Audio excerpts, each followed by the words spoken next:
You know what?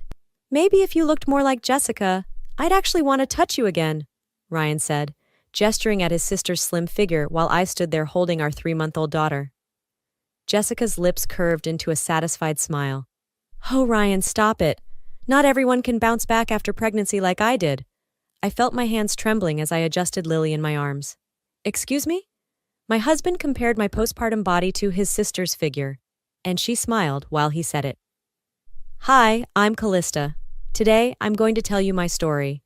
But before I continue, please share, and subscribe to hear more stories like this. Looking back, the red flags were there from the beginning. I just chose to see them as quirks, as signs of a close family bond. How stupid I was. I met Ryan at a friend's birthday party 4 years ago. He was charming, successful, worked as a financial analyst at a major firm. What really sold me, though, was how he talked about his family, especially his older sister Jessica. She's my best friend, he'd said. We tell each other everything. Sweet, right? I thought so too. Jessica was beautiful, I'll give her that. 5 years older than Ryan, divorced, with a teenage son. She worked as a personal trainer and looked like she stepped out of a fitness magazine. The first time Ryan introduced us, she looked me up and down and said, "You're prettier than his usual type." I should have run then, but I didn't. I fell for Ryan's charm, his promises, his vision of our future together. We got married 2 years later. Jessica was his best woman at the wedding. She gave a speech about how no woman would ever be good enough for her baby brother. But I came close. Everyone laughed. I forced a smile. The first year of marriage was actually good. Ryan was attentive, loving, everything I'd hoped for. Jessica kept her distance mostly, only coming around for Sunday dinners and holidays. Then I got pregnant. A baby! Ryan had lifted me up and spun me around when I told him, "Jessica's going to be such a great aunt." That's when things started to change. Suddenly, Jessica was at our house all the time. She'd come over to help with nursery planning, but mostly she'd criticize my choices. "That crib is too expensive," she'd say. Or, "That color will overstimulate the baby." Ryan always took her side. "She's been through this with Mason," he'd remind me. "She knows what she's talking about." During my pregnancy, Jessica became obsessed with my weight gain. "You know, I only gained 20 pounds with Mason," she'd mention casually over dinner. "Are you sure you should be eating that?" "The doctor says I'm perfectly healthy," I'd respond. Ryan would chime in, "Maybe you should listen to Jessica, babe. She's a personal trainer." I gained 35 pounds during my pregnancy, all within the normal range according to my OBGYN. But to hear Jessica and Ryan talk, you'd think I'd doubled in size. Labor was hard, 26 hours, ending in an emergency C-section. Lily came out perfect, healthy, beautiful, everything we'd hoped for. I was exhausted, emotional, in pain, but deliriously happy. Jessica visited us in the hospital. While I was struggling to breastfeed, she regaled Ryan with stories of how she was back in her pre-pregnancy jeans within 2 weeks of having Mason.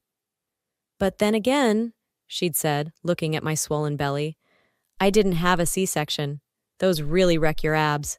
Ryan nodded along. "Yeah, Callista's going to have to work extra hard now." I was 2 days postpartum. 2 days. Coming home was when the real nightmare began. I was healing from major surgery, learning to breastfeed, running on no sleep. Jessica practically moved in to help. Her help consisted of holding Lily while I cooked and cleaned, criticizing my parenting choices, and doing ab workouts in my living room while making comments about getting back in shape. Ryan became increasingly distant. He'd come home from work and immediately hand Lily to Jessica. "You're so much better with her," he'd say. They'd sit on the couch together, cooing over my daughter, while I limped around trying to keep the house together. 6 weeks postpartum, I was cleared by my doctor for light exercise. Jessica immediately created a postpartum boot camp schedule for me. 5 a.m. workouts, strict meal plans, the works. When I protested that I was still exhausted and breastfeeding, Ryan said, "Jessica did all this with a toddler. You only have one baby." I tried. God, I tried. But between the sleepless nights, breastfeeding, and recovering from surgery, I could barely function, let alone do intensive workouts. My body was different, softer. The C-section had left a scar and a small pouch that wouldn't go away no matter how many planks I did. Ryan's disgust became increasingly obvious. He'd turn away when I changed clothes. He stopped touching me entirely. When I tried to talk to him about it, he'd say, "I'm just stressed about work." Then came that horrible Sunday dinner, the one that changed everything. Jessica had made her famous salmon salad, which meant I'd made it while she supervised and criticized. She was wearing skin-tight workout clothes as always. I was in the only jeans that fit me and one of Ryan's old t-shirts because nothing else was comfortable over my nursing bra. We were eating when Ryan started. "Jessica, you look amazing. Doesn't she look amazing, Callista?" "Sure," I said, focused on eating one-handed while Lily nursed. "I mean, look at her. You'd never know she had a kid." He gestured at his sister like she was a prize on a game show. Meanwhile, he glanced at me and shook his head. "Ryan," I warned. "What? I'm just saying. Some people care about their appearance. Some people let themselves go." Jessica leaned forward. "Now, Ryan, be nice. Not everyone has good genetics like us." "It's not genetics," Ryan shot back. "It's effort. You make an effort. You care about being attractive." "I just had a baby 3 months ago," I said, my voice shaking. "So?" Jessica was doing photo shoots 3 months after Mason. That's when he said it. Those words that killed whatever love I still had for him. "You know what? Maybe if you looked more like Jessica, I'd actually want to touch you again." Jessica's smile. I'll never forget that satisfied, smug smile. "Oh, Ryan, stop it. Not everyone can bounce back after pregnancy like I did." I stood up, Lily still attached to my breast. "I need to put the baby down." "See?" Ryan called after me. "Always using the baby as an excuse." I locked myself in the nursery and cried. Not just a few tears, body-shaking sobs that I muffled in a pillow so they wouldn't hear. Lily, precious girl, just kept nursing, oblivious to her mother's breaking heart. That's when I heard them through the baby monitor. In their infinite wisdom, they'd forgotten I could hear everything in the living room.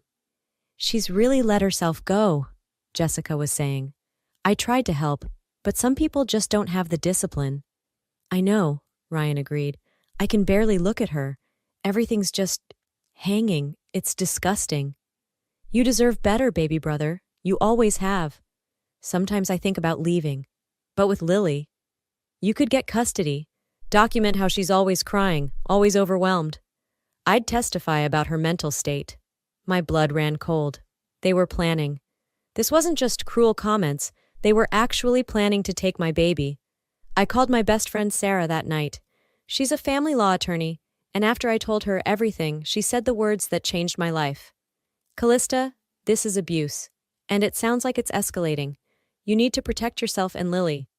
Over the next week, Sarah helped me create a plan. First, documentation. I started recording everything. Every cruel comment, every time Jessica undermined my parenting, every time Ryan insulted my appearance. Arizona is a one-party consent state for recordings, so I was within my rights. The recordings were horrifying. In just 1 week, I captured Ryan telling his coworker on the phone that he was stuck with a fat wife and a screaming baby. Jessica suggesting she could move in full-time to take over with Lily since I was clearly struggling. Ryan agreeing that I was an unfit mother because I cried when Lily wouldn't latch, Jessica asking Ryan if he'd thought about other options while looking at dating apps on her phone. But the worst was when I overheard Jessica on the phone with someone. "No, she's completely fallen apart. Postpartum depression for sure. Ryan's basically raising the baby alone with my help. It's only a matter of time before he files for divorce." I told him I'd help with custody. No judge would give a baby to a woman who can't even take care of herself. They weren't just cruel, they were building a case against me. Sarah connected me with her colleague Marcus Chen, a brilliant divorce attorney who specialized in custody cases involving emotional abuse. After reviewing my recordings, he said, "This is systematic psychological abuse. They're trying to break you down to take your child. We need to act fast." But I didn't want to just defend myself. I wanted them to pay. That's when the universe handed me a gift. Ryan's company was having their annual family picnic. Spouses and children were invited. Jessica, of course, tagged along as Ryan's sister date, since Callista probably won't want to come.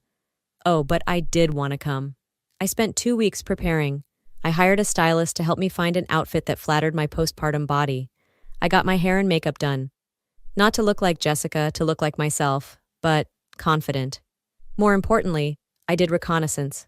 Through social media and careful questions, I learned that Ryan's boss, Patricia Hendricks, was a mother of 3 who'd been very vocal about supporting working mothers and work-life balance. The day of the picnic, I showed up looking good. Not Instagram model good, but healthy, put together, glowing. Ryan's jaw dropped. Jessica's eyes narrowed. "Callista, I didn't think you were coming," Ryan stammered. "Why would I miss a chance to show off our beautiful daughter?" I said sweetly, adjusting Lily in her carrier. Patricia Hendricks approached us almost immediately. "You must be Callista. I've heard so much about you and baby Lily." "All good things, I hope," I said with a laugh. Ryan shifted uncomfortably. "Of course, babe." Patricia cooed over Lily, then said something that made my heart sing. "You look wonderful, by the way." I remember those early postpartum months. Anyone who says you should bounce back immediately has never been through it themselves. Jessica, who'd been hovering, interjected. "Well, some of us just have better genes, I guess. I was back to my fighting weight in 2 weeks." Patricia's smile cooled noticeably. "How nice for you. And you are?" "Jessica, Ryan's sister. I've been helping out since Callista's been struggling."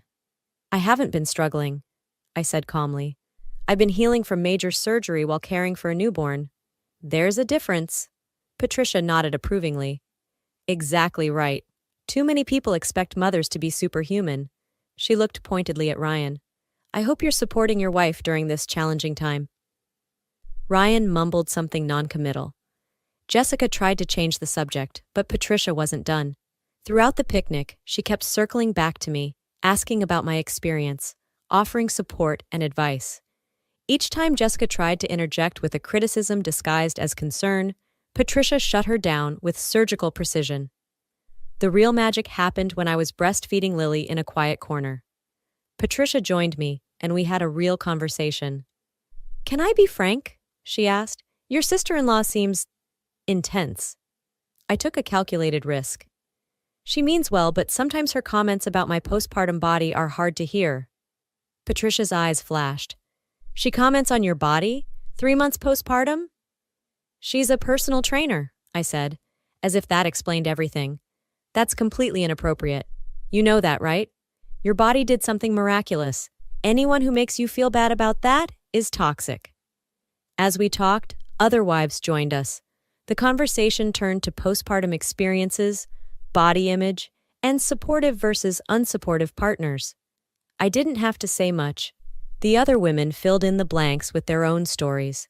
By the end, Patricia and several others were looking at Ryan and Jessica with barely disguised contempt.